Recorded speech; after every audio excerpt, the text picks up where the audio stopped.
Okay, Bismillahirrahmanirrahim. Let's start our course. The, and the new course is Power System Protection in this semester. Power System Protection बहुत ही important subject है power students के लिए और specially field से भी ज़्यादा related है। जो फील्ड के जो जो स्टूडेंट्स फील्ड पे काम करते हैं तो उनके लिए ज़्यादा ये इम्पोर्टेंट है और उनको शायद आसानी से समझ भी आए क्योंकि वो प्रैक्टिकली वहाँ पे देखते भी हैं। सही। सो थ्योरेटिकल टच भी हो जाएगा उनको। सो पावर सिस्टम प्रोटेक्शन सही। कौन कौन से टॉपिक्स इसमें होंगे वो कोर्स आउटलाइन में आप लोगों के साथ पोर्टल पे शेयर कर दूंगा और डीपली हम जाएंगे इसमें। ठीक है। जिन स्टूडेंट्स ने पावर सिस्टम प्रोटेक्शन ऑलरेडी पढ़ा है बैचलर में तो उनके लिए वो तो बेसिक्स तो ऑलरेडी कवर हो चुकी होंगी। जिन्होंने जो कम्युनिकेशन के स्टूडेंट्स हैं तो वो अपने बैकग्राउंड को अपने फंडामेंटल्स को ज़रा उसको स्ट्रॉन्ग करें ताकि इस सब्जेक्ट में आप लोगों को समझने में आसानी रहे। सही। ओके। सो स्टार्ट करते हैं इलेक्ट्रिकल एनर्जी सिस्टम से कि हम जो भी जनरेशन करते हैं तो उसका मकसद क्या होता है कि जो कंज्यूमर एंड है उस पर जो पावर है वो विदाउट एनी लॉस वहाँ तक पहुँच जाए, बीच में कोई मसले मसाइल ना आए। ठीक है। कोई फॉल्ट्स ना आए। सो प्रोटेक्शन सिस्टम को आप इतना मजबूत बनाना है कि अगर कहीं पे फॉल्ट आता भी है तो वो क्विकली डिटेक्ट भी हो। सही। इसके मुख्तलिफ स्टेप्स हैं और फिर हम वक्त के साथ साथ मैं आपको बताते जाऊँगा। ठीक है। तो फर्स्ट इसका है फॉल्ट डिटेक्शन। जितना क्विकली फॉल्ट डिटेक्ट होगा उतना क्विकली फॉल्ट करेक्ट भी होगा। सही। तो डिटेक्ट होगा। सही है। फिर उसके बाद बाज़ दफ़ा इस तरह होती है उसकी सेल्फ करेक्शन हो जाती है, यानी जो है सेल्फ रिकवरी हो जाती है, वो खुद ब खुद ठीक हो जाता है। सही। और क्योंकि वो यानी इंस्टेंट फॉल्ट होता है। अच्छा। और बाज़ दफ़ा इस तरह कि वो परमानेंट फॉल्ट होता है, टेम्परेरी नहीं होता। तो फिर हम क्या करते हैं कि जो फॉल्ट पोर्शन है उसको हम हेल्दी पोर्शन से अलग करते हैं। बाज़ दफ़ा फॉल्ट की वजह से वो हेल्दी पोर्शन भी डिस्टर्ब हो जाता है या लोड जो है वो हेल्दी पोर्शन पे आ जाता है, तो उसको हम किस तरह हैंडल करेंगे। तो फॉल्टी पोर्शन को हेल्दी पोर्शन से अलग करेंगे, ये भी जो है। ठीक है। तो वो जितना जल्दी क्विकली डिटेक्ट होगा उतना क्विकली उसका रिस्पॉन्ड होगा। सही। ओके। सो इसमें फिर मुख्तलिफ प्रोटेक्टिव डिवाइसेस इस्तेमाल होंगे। तो यानी रिलेज़ हैं। ठीक है। फिर उसके बाद सर्किट ब्रेकर्स हैं, फ्यूज़ेस हैं। ठीक। तो उसको हम वन बाय वन पढ़ेंगे, उसकी वर्किंग प्रिंसिपल और जो इसकी डेप्थ में हम जाएंगे। ठीक है। फॉल्ट हम अगर करेंगे, हम इस तरह करेंगे कि जोन्स लेंगे। ठीक है। मुख्तलिफ जोन में अगर एक जोन में फॉल्ट अगर होता है तो वो किस तरह उसको यानी रिकवर किया जाता है, उसको करेक्ट किया जाता है। सही। So, the purpose of the electrical energy system is to generate electrical energy in sufficient quantities to the load centers and then distribute it to the individual consumer in proper form and quality and at the lowest possible ecological and economic price। ठीक है। आपने इस तरह करना होगा कि आपने एक तो इतनी सफिशेंट इलेक्ट्रिक एनर्जी प्रोड्यूस करनी है, उसका पावर इतना हो कि वो यानी कंज्यूमर एंड तक अगर बीच में लॉसेस होती भी हैं तो वो उस लॉसेस के बावजूद आपके कंज्यूमर एंड तक पावर सही तरीके से पहुंच जाए, उसकी क्वालिटी और क्वांटिटी डिस्टर्ब ना हो। सही। अच्छा। इसमें स्टेप्स होती हैं। वो पहला स्टेप है लोड सेंटर तक आना, फिर उसके बाद डिस्ट्रीब्यूट होना। सही है। सो अगर डिफरेंट जनरेटिंग यूनिट्स हैं, फॉर एग्जांपल पाकिस्तान में भी ये इंटरकनेक्टेड सिस्टम है, यानी अगर ये है हाइडल से बनने वाली, ठीक है, इलेक्ट्रिसिटी, और ये फिर न्यूक्लियर से बनने वाली इलेक्ट्रिसिटी है, इसी तरह ये विंड से बनने वाली इलेक्ट्रिसिटी है, सही, ये थर्मल से बनने वाली इलेक्ट्रिसिटी है। सो क्या होगा कि ये सारे एक सेंट्रल पॉइंट तक आएंगे। सही, सेंट्रल पॉइंट तक। सो ये उसका है सेंट्रल पॉइंट। सही, और इस सेंट्रल पॉइंट यहाँ पे कंट्रोल यूनिट होगा, मॉनिटरिंग यूनिट होगा। सही, और पाकिस्तान में ये NPCC कहलाता है। सही है, ये जो सेंटर है NPCC। और फिर उसके बाद जो है ये डिस्ट्रीब्यूशन कंपनीज़ को हवाला किया जाता है। डिस्ट्रीब्यूशन कंपनीज़ आपको पता है डेस्कोस कहलाती हैं। ठीक है, सो ये वाला पोर्शन NTDC के पास है। NTDC, national transmission distribution company. और ये जो है डेस्कोस डिस्ट्रीब्यूशन कंपनीज जो हैं। सही, तो इसमें पेस्को पेशावर वाला जो है वो पेस्को है, Peshawar electric supply company. Distribution electric supply company Peshawar, electric supply company PESCO. फिर जो है लेस्को लाहौर से, और जो है वो इस तरह मैपको मुल्तान वाला। ठीक है, और इस तरह टेस्को ट्राइबल एरियाज़ का, कि वो टेस्को कहलाते हैं। इस तरह मुख्तलिफ हैं। ठीक है, सो फिर उसके बाद ये यानी हर एक अपने अपने लोड पॉइंट तक इसको लेके जाया जाता है। हम पावर सिस्टम जो है इंजीनियरिंग में ये है कि यहाँ से लेकर यहाँ तक कोई भी अगर प्रोटेक्शन दरकार है तो वो protection system, power system protection में ये चीज़ कवर होगी। अच्छा, इसमें आप लोगों ने दो बातों का ख्याल रखना होगा कि आप ये आपने इकोनॉमिकल अप्रोच वो करना है। इकोनॉमिकल अप्रोच इकोनॉमिकल अप्रोच क्या है कि अगर आप ये समझते हैं कि अगर यहाँ हाइडल से दूर दराज के इलाके में अगर ये हम इसको बचाएंगे, ट्रांसमिट करेंगे, तो इससे क्या होगा कि एक तो ट्रांसमिशन लाइन के कॉस्ट आएगा। ठीक है, इस ट्रांसमिशन कॉस्ट में ट्रांसमिशन लाइन का कॉस्ट है। इस तरह टावर जो हैं, जगह जगह पे टावर, तो वो जो है यानी उसका कॉस्ट भी आएगा। इंसुलेटर्स का कॉस्ट भी आएगा, कि इसके साथ इंसुलेटर्स लगे हैं, तो काफ़ी यानी वो है अनइकोनॉमिकल होगा। तो इसके लिए फिर ये करते हैं कि यानी ऑफ ग्रिड सिस्टम का इंतज़ाम करें। एक ऑन ग्रिड सिस्टम होता है और एक ऑफ ग्रिड सिस्टम होता है। ऑन ग्रिड वो होता है जो कि अच्छा, ऑन ग्रिड वो होता है जो कि यानी ग्रिड के साथ कनेक्ट होता है, यानी सेंट्रल नेशनल ग्रिड के साथ कनेक्ट होता है। और ऑफ ग्रिड वो होता है जिसका ग्रिड से कोई ताल्लुक नहीं है। अब इसकी यानी जो छोटी सी मिसाल मैं आपको ले लेता हूँ, अगर आपके घर में सोलर पैनल्स लगे हैं और आपने उसको यानी नेट मीटरिंग नहीं की, तो आपके ये जो सोलर पैनल्स हैं ये आपके घर को सप्लाई कर रही हैं, इसका ग्रिड से कोई लेना देना नहीं है। तो ये जो सिस्टम आप लोगों ने लगाया है ये क्या होगा, ऑफ ग्रिड। तो इसी तरह ऐसे इलाके कि जिसमें अगर हम नेशनल ग्रिड के साथ इसको कनेक्ट करेंगे तो बहुत ज़्यादा कॉस्ट आएगा। तो इसलिए फिर ऑन ग्रिड के बजाय ऑफ ग्रिड को तरजीह दी जाएगी, इसको प्रायोरिटी दी जाएगी ताकि ये इकोनॉमिकल बने। सही, और आपने लोड सेंटर को भी देखना है कि जो ताकि ऐसे जिस तरह हम ग्रेविटी कहते हैं वेट के लिए, जो जिस पे ये इक्विलिब्रियम पे आ जाए तो इसके लिए उसको वेट ग्रेविटी कहते हैं। इस तरह इस लोड की ग्रेविटी भी होती है। आप ट्रांसफार्मर को हर जगह नहीं लगा सकते, आपने लोड को देखना होगा, ताकि यानी अगर ट्रांसफार्मर ये है तो लोड सेंटर्स यानी लोड के इस पे सेंटर, ताकि लोड अगर साइडों पे हो, ठीक है, ये ट्रांसफार्मर यहाँ पे लगा हो तो लोड सेंटर को देखना हो कि इस साइड पे कितना लोड है, इस साइड पे कितना लोड है, इस साइड पे कितना लोड है।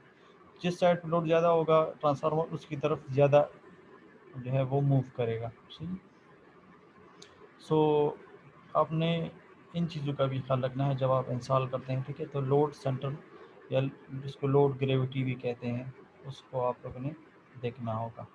सही, ओके। सो ताकि ये इकोनॉमिकली ट्रांसमिट हो और कंज्यूमर तक मिले। इसमें फिर कंडीशंस है कि अच्छी पावर सप्लाई वो होगी जो कि अनइंटरप्टेड होगी, सही है ना, ये नहीं लोड शेडिंग वगैरह ना हो, इंटरप्शन ना हो, तो अनइंटरप्टेड सप्लाई हो, ठीक है। ये राइटिंग में मुझे मसला है मगर आप लोग समझने की कोशिश करें, ठीक है। अनइंटरप्शन यानी इंटरप्शन ना हो, ठीक है। और ये है कि वोल्टेज रेगुलेशन, सही का ख्याल रखें इसमें, यानी रेगुलेटेड वोल्टेज रेगुलेशंस, ये वेरिएशंस जिसमें ना हो, ठीक है। ओके, फिर जो है यानी एफिशिएंट हो, सही, यानी जितना आप प्रोवाइड करें उतना ही उसको मिले, सही, इकोनॉमिकल हो, तो मुख्तलिफ इसमें ये कंडीशंस हैं अच्छी पावर सप्लाई के लिए, ठीक। ओके, सो आगे हम बढ़ते हैं। इलेक्ट्रिक पावर सिस्टम में very in size and structure, size और स्ट्रक्चर में चेंज हो सकता है, ठीक है। कोई पावर सिस्टम में यानी 20 ट्रांसफार्मर लगे हैं तो किसी में 40 लगे हैं, तो किसी में 50 लगे हैं, किसी में 1000 लगे हैं। सो साइज़ के लिहाज से और स्ट्रक्चर के लिहाज से ये चेंज हो सकती हैं, मगर कुछ कैरेक्टरिस्टिक्स ऐसी हैं जो कि चाहे छोटे साइज़ का हो या बड़े साइज़ का हो, कोई भी स्ट्रक्चर हो, अगर ये बेसिक कैरेक्टरिस्टिक्स किसी भी उसमें सप्लाई में होनी चाहिए, ठीक है। कुछ तो मैं इससे पहले बता चुका हूँ, यानी अनइंटरप्टेड पावर सप्लाई हो, ठीक है, वोल्टेज रेगुलेशन हो, एफिशिएंट हो, सही। तो ये चीज़ सही। अच्छा, एफिशिएंसी जो है वो 100% होनी चाहिए, वोल्टेज रेगुलेशन 0% होनी चाहिए, सही। They are free power three phase AC system operating at essentially constant voltage level, यानी वोल्टेज जो है वो कांस्टेंट हो, यानी वेरिएशन उसमें ना हो, सही। The electric power is mainly produce by synchronous machines, आपको पता है कि साइक्रोनस मशीन इसलिए इस्तेमाल किए जाते हैं क्योंकि लोड के वेरिएशन से इनकी स्पीड कम ज़्यादा नहीं होती। बाकी जो मोटर्स हैं यानी इंडक्शन मोटर या इस तरह, उनकी लोड की वजह से इसकी जो है यानी स्पीड कम और ज़्यादा हो जाती है, जिससे इसकी फ्रीक्वेंसी पे असर पड़ता है। तो फ्रीक्वेंसी की कम ज़्यादा होने से जो है इलेक्ट्रिकल जो इक्विपमेंट्स हैं इनको नुकसान हो सकता है। आप लोग कोई भी यानी इस तरह के इलेक्ट्रिकल इक्विपमेंट्स देखें जो एसी से चलते हैं, तो उन पे बाकायदा लिखा हुआ होता है कि ये इस फ्रीक्वेंसी के लिए सूटेबल है, यानी अगर आप यानी ऑप्टिमाइज्ड फ्रिक्वेंसीज़ के लिए जो है वो 50 हर्ट्ज़ है या बाज़ मुल्कों में 60 हर्ट्ज़ है, सही। तो क्योंकि साइक्रोनस मशीन जो है इसमें वेरिएशन स्पीड्स लोड के कम ज़्यादा होने से स्पीड पे वेरिएशंस नहीं आती। ये जो है इसमें जो लॉकिंग सिस्टम है, आप लोगों ने इलेक्ट्रिकल मशीन में पढ़ा होगा, सो वो लॉकिंग सिस्टम की वजह से ये अपनी स्पीड को बरकरार रखता है। तो इसलिए साइक्रोनस साइक्रोनस जो जितने भी वो हैं पावर प्लांट्स हैं, हाइडल है या इस तरह, तो इनमें synchronous generators इस्तेमाल किए जाते हैं। The power is transmitted over significant distance to consumers spread over wide area, यानी जो वो पावर जो आप ट्रांसमिट करते हैं, ठीक है, वो आपने ज़्यादा डिस्टेंस तक ये कवर करने की सलाहियत उसमें मौजूद हो। तो इन चीज़ों का आप लोगों ने ख्याल रखना है, सही। ट्रांस जो पावर सिस्टम है आपको पता है वो सबसे पहले जनरेशन से स्टार्ट होता है, ठीक है। जनरेशन के बाद स्टेप अप ट्रांसफार्मर लगा हुआ होता है, और उसके बाद जो ट्रांसमिशन होती है उसको हम प्राइमरी ट्रांसमिशन कहते हैं, ठीक है, प्राइमरी ट्रांसमिशन। फिर उसके बाद ट्रांसफार्मर लगा हुआ होता है, ये स्टेप डाउन ट्रांसफार्मर होता है। यहाँ पे आपको पता है कि वाहिद स्टेप अप ट्रांसफार्मर होता है, इसके बाद सारे step down step down step down step down ही होते हैं।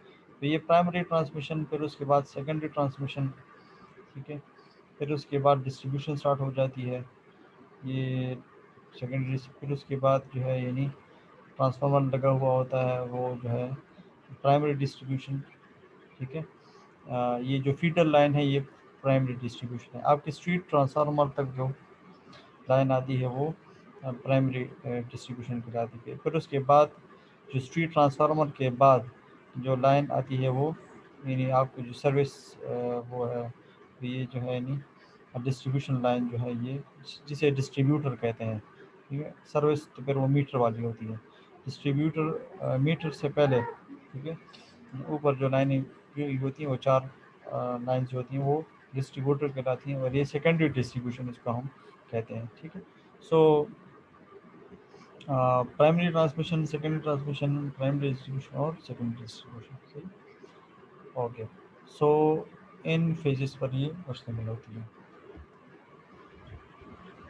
ओके, सो पहले क्या होता है ये देखें, बताया जा रहा है कि इंटरकनेक्ट सिस्टम में ऑल द जनरेटिंग स्टेशंस जो हैं वो लोड सेंटर के साथ कनेक्ट होती हैं, सही है।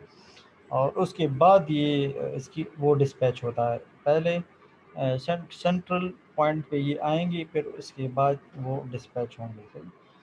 So the sub transmission system, typically 69 kV to 138 kV, transmit power in smaller quantities from the transmission station to the distribution substations. मुख्तलिफ रीजनल डिस्ट्रीब्यूशन सबस्टेशन में ये ग्रिड स्टेशन या सब स्टेशन की एक ही वो है, ठीक है। एक चीज़ है, ग्रिड स्टेशन को सब स्टेशन भी कहते हैं, सही। The distribution system represents the final stage in the transfer of the power to the individual consumers, ठीक है। तो डिस्ट्रीब्यूशन सिस्टम पे ये कहता है कि इंडिविजुअल कंज्यूमर तक ये प्रोवाइड करता है, ट्रांसमिशन इंडिविजुअल कंज्यूमर तक प्रोवाइड नहीं करता, बल्कि डिस्ट्रीब्यूशन सिस्टम जो है ये आपके घरों तक जो आते हैं, या कंज्यूमर्स भी मुख्तलिफ़ किस्म के हैं, ये भी आप लोगों को पता है। डोमेस्टिक कंज्यूमर्स हैं, इंडस्ट्रियल कंज्यूमर्स हैं, कमर्शियल कंज्यूमर्स हैं, और इस तरह इरिगेशन कंज्यूमर्स हैं, एग्रीकल्चरल कंज्यूमर्स हैं, तो ये म्यूनसिपल कंज्यूमर्स हैं, ठीक है। तो ये मुख्तलिफ कंज्यूमर्स होते हैं, इनको फिर सप्लाई देना ये डिस्ट्रीब्यूशन सिस्टम का काम होता है, सही। अच्छा, अब इन सारों में चाहे सबस्टेशन ट्रांसमिशन है या सब ट्रांसमिशन है या डिस्ट्रीब्यूशन है, इन सब में अगर एबनॉर्मेलिटी आएगी, अगर कोई भी एबनॉर्मेलिटी आएगी, सही है, सो उसको उसके लिए प्रोटेक्शन सिस्टम लगाना ये ज़रूरी है, और this system has to be protected from the abnormalities, ठीक है। एबनॉर्मेलिटी से बिल्कुल पाक हो, और ये काम कौन सर अंजाम देगा, कौन परफॉर्म करेगा, वो परफॉर्म करेगा प्रोटेक्शन सिस्टम, ठीक है। अच्छा जी, आगे बढ़ते हैं। इलेक्ट्रिकल एनर्जी, अच्छा ये तो मैं ऑलरेडी बता चुका हूँ कि ये जनरेशन यूनिट है, पर जनरेशन के बाद, ठीक है, जो सप्लाई आती है वो national grid station, national grid station कौन से होंगे, 500 केवी के जो ग्रिड स्टेशन होते हैं वो नेशनल ग्रिड स्टेशन कहलाते हैं, क्योंकि पाकिस्तान में जो सबसे मैक्सिमम ट्रांसमिटेड वोल्टेज है वो 500 केवी है। तो जो आपको पता है हर ग्रिड स्टेशन की अपनी रेटिंग होती है, तो कोई जो है वो 220 केवी का होता है, कोई जो है वो 132 का होता है, इस तरह, ठीक है।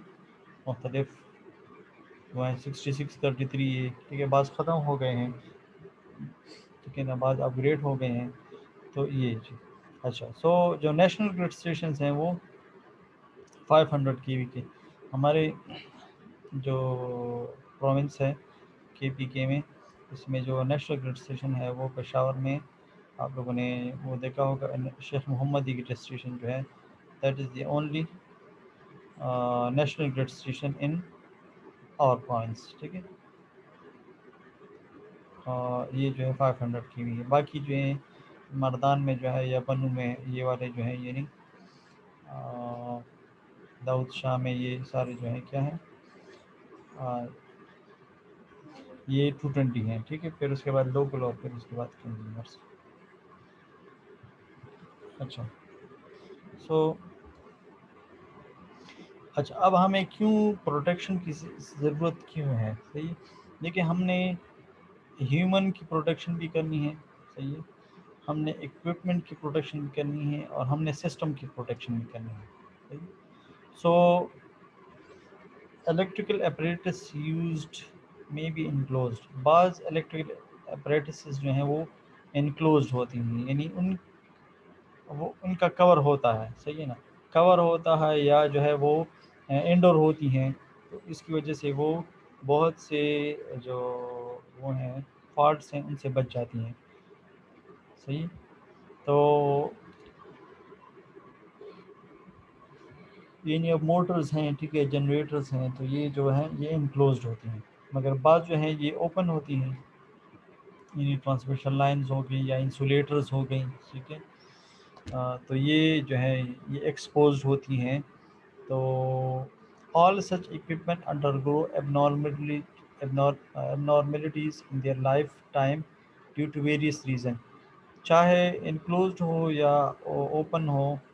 सही। तो इनको जो है यानी कुछ एबनॉर्मेलिटीज़ का सामना करना पड़ सकता है थ्रू आउट देयर लाइफ। इन जितनी भी उसकी लाइफ है उसके दौरान ये एबनॉर्मेलिटी से गुज़र सकते हैं। तो कौन कौन से एबनॉर्मेलिटीज़ हो सकती हैं, क्या क्या इसके रीजंस हो सकती हैं। अच्छा, मैं ये बता दूं कि बाज़ जो सबस्टेशंस हैं वो यानी आउटडोर होती हैं और बाज़ सबस्टेशंस इस तरह भी हैं कि वो इंडोर हैं। तो पाकिस्तान में तो मेरा नहीं ख्याल कि इंडोर कोई सबस्टेशन हो, सारे आउटडोर ही बनाए जाते हैं। इंडोर और आउटडोर के अपने अपने फ़ायदे और नुकसानात हैं।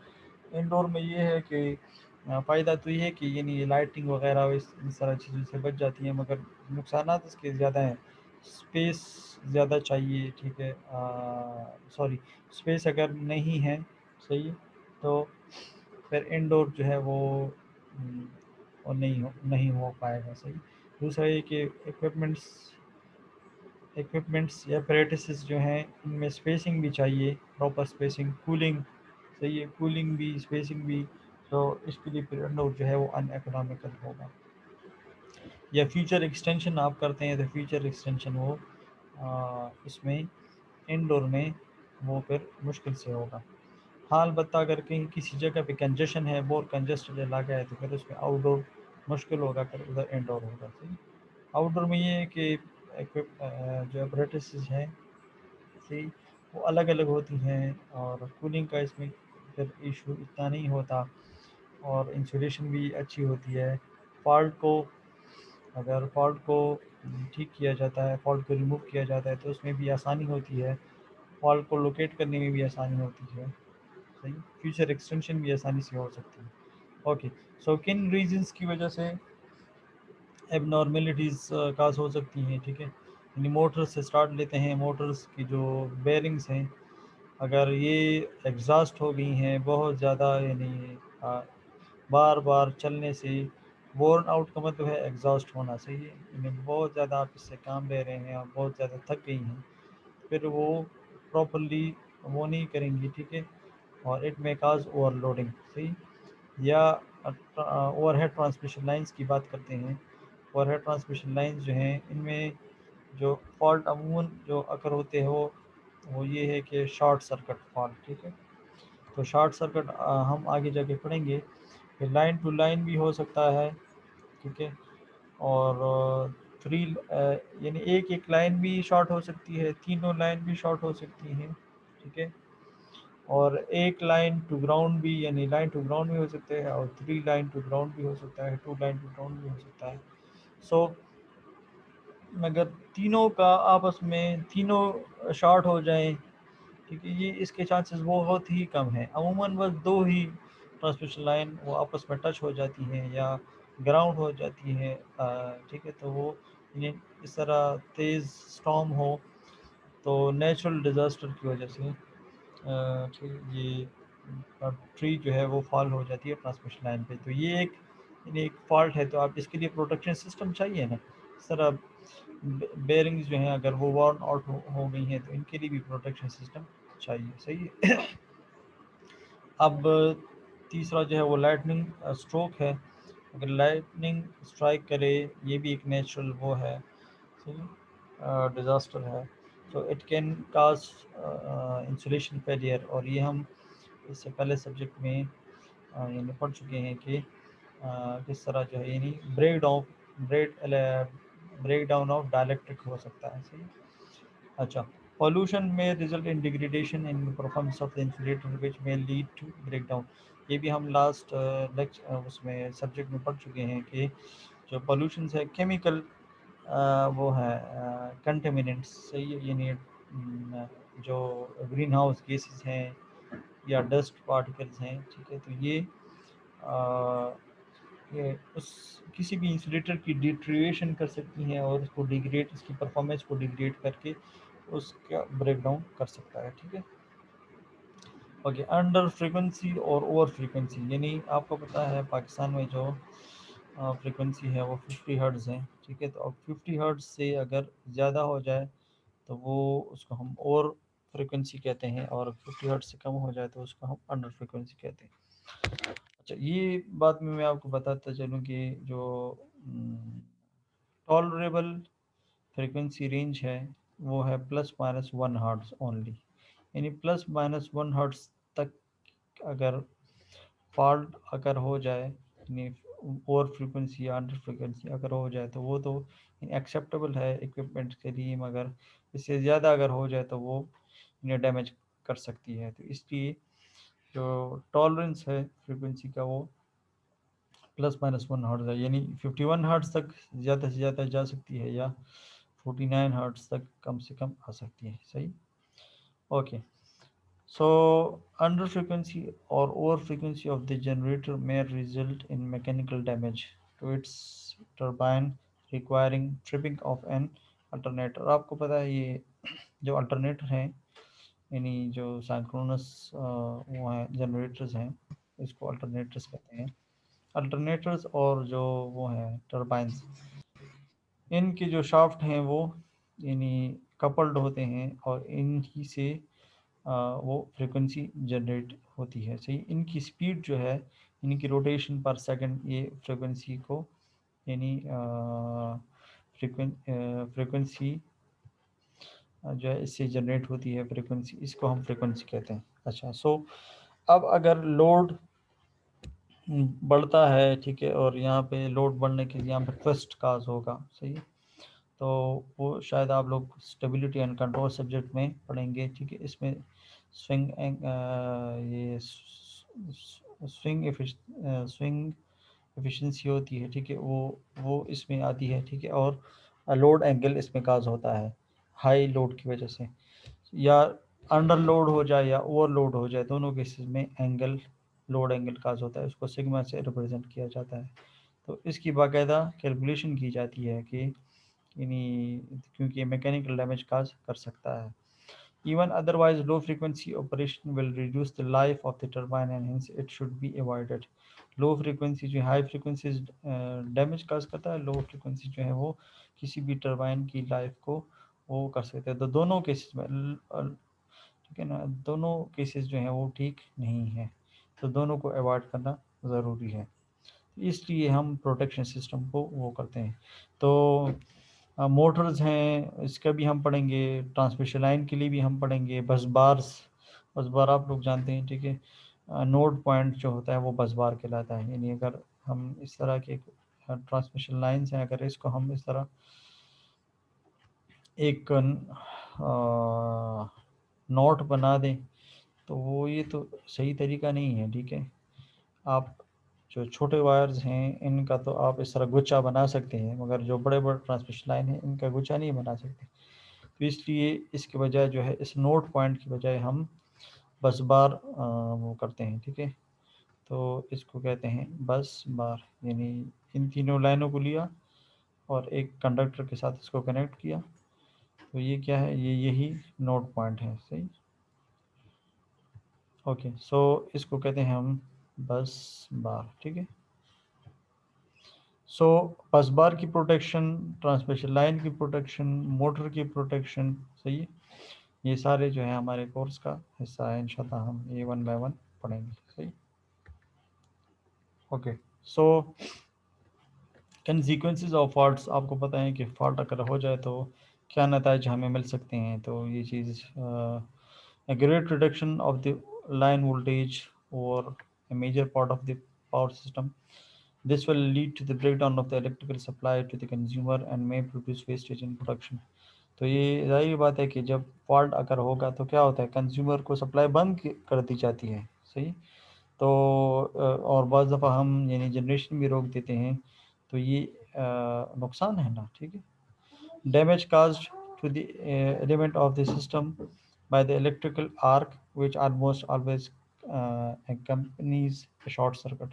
इलेक्ट्रिकल आर्क जब हम सर्किट ब्रेकर पढ़ेंगे तो उसमें आप लोगों को ज़्यादा क्लियर हो जाएगा कि जो आर्क है वो ज़्यादा नुकसानदेह है प्रोटेक्ट पावर सिस्टम्स के लिए। तो जब आर अकर होता है और अगर आर्क को प्रॉपर्ली क्विंच नहीं किया जाएगा तो इससे शॉर्ट सर्किट अकर हो जाता है, ठीक है। और फॉल्ट करंट जो जिसे ब्लॉक होना चाहिए वो ब्लॉक नहीं होगा और वो क्या होगा कि इक्विपमेंट्स की तरफ वो फ्लो करेगा। तो इसलिए आर की क्विंचिंग भी हम सर्किट ब्रेकर्स में जब सर्किट ब्रेकर्स हम पढ़ेंगे तो उसमें पढ़ेंगे। Damage to other apparatus in the system due to overheating and due to abnormal mechanical forces setup। अच्छा, अगर ओवर हीटिंग काज होती है तो ये भी apparatus को और सिस्टम को नुकसान दे सकता है। हम जाके इस तरह यानी प्रोटेक्शन में हम ये भी पढ़ेंगे कि इसकी रेमेडिटी किस तरह होगी। बाज़ दफ़ा हम एक मेन लाइन के साथ हम एक स्पेयर लाइन भी गुजारेंगे और वो स्पेयर लाइन वैसे तो उसमें से यानी वो सेकेंडरी उसके लिए होगा कि अगर इसकी ज़रूरत पड़ेगी, बाकी तो इसमें कोई सप्लाई नहीं जाएगी। मगर जब भी अगर हम चाहेंगे कि सप्लाई जल्दी से जल्दी बहाल हो जाए तो उसका तरीका ये है कि आप पूरे लोड को मेन लाइन से काट के स्पेयर लाइन पे ले आएँ और मेन लाइन पे अगर कोई काम वगैरह करना है तो वो करके, ठीक है। तो फ़िलहाल जिस तरह आप स्टेपनी गाड़ी की स्टेपनी होती है वो आप लोग स्पेयर में रखते हैं, तो अगर गाड़ी का टायर पंचर हो जाए तो वो स्टेपनी जो है वो आप लगा लेते हैं। तो इसी तरह यहाँ पे भी किया जाता है, ठीक है। Disturbance to stability of the electrical system and this may even lead to complete shutdown of the power system. So stability disturbance जो है वो इवन पावर सिस्टम का शटडाउन भी कंप्लीट शटडाउन भी कर सकती हैं, ठीक है। तो डिस्टर्बेंस मैंने आपको भी बताया कि इन्हीं मुख्तलिफ वो हैं शॉर्ट सर्किट की वजह से ओवर ओवर करंट, ठीक है, और ओवर वोल्टेज, तो ये भी हो सकती हैं। तो इनकी वजह से पावर सिस्टम का शट डाउन करना ये फिर ज़रूरी हो जाता है, सही।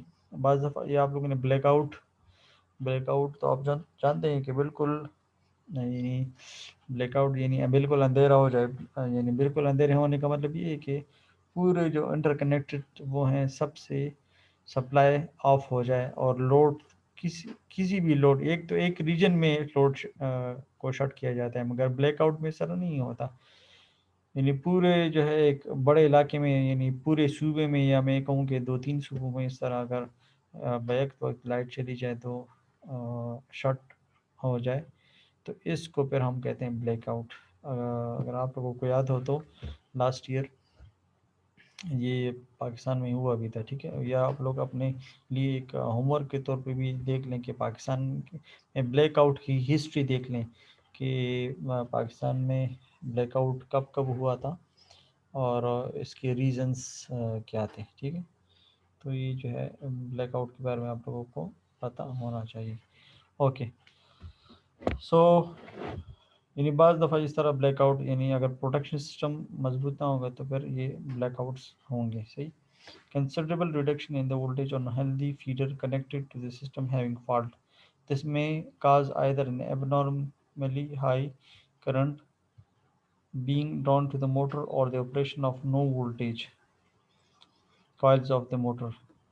अच्छा, ये कह रहा है कि बाज़ दफ़ा जो हेल्दी कंडीशन है, ठीक है, तो अगर वो फॉल्टी कंडीशन के साथ टच हो जाए तो ज़ाहिर बात है फिर फॉल्टी जो हेल्दी रीजन है वो भी डिस्टर्ब हो जाता है। तो नो वोल्टेज या लो वोल्टेज काज होने का मतलब ये है कि यानी करंट का ज़्यादा होना। आपको पता है पावर सिस्टम में जो पावर और करंट है, सॉरी वोल्टेज और करंट है, ये इन्वर्सली प्रोपोर्शनल है, ठीक है। क्योंकि पावर तो कांस्टेंट होता है, तो अगर वोल्टेज कम होता है तो reduction in voltage means increase in the current, सही। लेकिन considerable reduction in the voltage, सही। So this may cause abnormally high current being drawn by the motor, सही। तो voltage reduction और की वजह से हाई करंट फ्लो होगा, सही है। या अगर बिल्कुल नो वोल्टेज है, सही, तो ये भी हो सकता है, ठीक है। सो इन द लेटर केस, जो बाद वाला केस हमने पढ़ा, ठीक है, considerable losses of industrial production may result as the motor will have to be restarted। तो जो इंडस्ट्रियल वो प्रोडक्शन है इसको ज़्यादा लॉस हो सकता है, क्यों? क्योंकि उसको रिस्टार्ट करना पड़ेगा। तो सही है ना, तो इसलिए कुछ ये जब रीस्टार्ट करेंगे तो ये उसी वक्त फुल ऑपरेशन में नहीं नहीं होता, पहले इसको यानी आहिस्ता आहिस्ता इस पर लोड बढ़ाया जाता है, जिसकी वजह से यानी इनका टाइम प्रोडक्शन जो है वो जाहिर बात है, क्योंकि वो तो 1 सेकंड के लिए भी उसको नहीं रोकना चाहते, प्रोडक्शन को रोकना नहीं चाहते, सही। और अगर आप इसको रिस्टार्ट करेंगे तो इन्हें प्रॉपर प्रोटेक्शन ना होने की वजह से इस तरह की यानी डिस्टर्बेंसेस पावर सिस्टम में आ सकती हैं, ठीक है। Frequency of the fault occurrence, यानी किसी भी फॉल्ट अकर होने की फ्रीक्वेंसी क्या है, यानी कितने अरसे के बाद जो है ये हो सकती है, ठीक है। तो इनको आप प्लस करें तो इनसे 100% आएगा, ठीक है। तो परसेंटेज में देखते हैं, ओवरहेड ट्रांसमिशन लाइन जो है, आपको तो पता है हर वक्त जो फॉल्ट अगर होता है वो ओवर हेड ट्रांसमिशन लाइन, इसकी एक रीज़न तो ये है कि ये एक्सपोज है, ठीक है, ओपन है, इनक्लोज नहीं है। दूसरी वजह ये है कि कि यानी जो वो है यानी ट्रीज़ वगैरह इनकी भी ज़्यादा वो होती हैं, या इसी तरह यानी इस तरह ट्रक वगैरह गुजर रहा है या इस तरह कोई और चीज़, तो इस वजह से भी यानी ये फॉल्ट ज़्यादा, या आंधी स्टॉर्म वगैरह आ जाती हैं तो वो जो टावर्स हैं वो बिल्कुल जड़ से ही उखड़ जाती हैं। तो यानी इस तरह की रीजंस हो सकती हैं, इसलिए इनमें चांसेस जो है इनकी फ्रीक्वेंसी सबसे ज़्यादा है 50%, और बाकी की मिला के 50% है, तो इनकी सबसे ज़्यादा है। केबल्स, ठीक है, 10%। स्विच गियर्स आपको पता है, जो एक प्रोटेक्ट इक्विपमेंट्स हैं, इनको स्विच गियर कहा जाता है। यानी प्रोटेक्टिव अपरेटसेस हैं, सर्किट ब्रेकर्स हैं, रिलेज हैं, फ्यूजेस हैं, तो इनको हम कहते हैं स्विच गियर्स। इनमें फॉल्ट अगर होने की जो फ्रीक्वेंसी है वो 15% है। ट्रांसफार्मर्स में 12% है। सीटीज यानी करंट ट्रांसफार्मर, पीटीज यानी पोटेंशियल ट्रांसफार्मर, इनमें 2% है। कंट्रोल इक्विपमेंट्स यानी कंट्रोल यूनिट्स हैं, इनमें 3% है। और बाकी मिसरीनियस यानी इनके अदर्स जो हैं वो हैं 8%, ठीक है। लाइटिंग वगैरह इस तरह वो सारे इसमें आ जाती हैं, ठीक है। अच्छा, लाइन टू लाइन, अच्छा मैं वो अभी जो बात बता रहा था कि यानी किन के चांसेस ज़्यादा हैं किन के कम हैं, तो सबसे ज़्यादा चांसेस जो है वो लाइन टू ग्राउंड है। वो ट्री वगैरह का जो मैंने आपको बताया था, ट्री टच हो जाए या ब्रांचेस टच हो जाए किसी भी, तो ग्राउंड, ट्री जाहिर बात है वो ग्राउंड है रूट्स के थ्रू इस तरह, तो वो अगर टच हो जाए लाइन के साथ तो उसको हम कहते हैं लाइन टू ग्राउंड फॉल्ट, तो वो 85% है। दो लाइन्स टच हो जाएं तो वो 8% है इनके चांस, और दो लाइन और ग्राउंड टच हो जाए, ठीक है ना, टू लाइन टू ग्राउंड, तो ये 5% है। और तीनों लाइन टच होता है, ये इसकी चांस बहुत ही कम है। यानी कभी इस तरह नहीं हुआ या बहुत ही कम हुआ होगा कि तीनों के तीनों लाइन टच हो जाए, सही।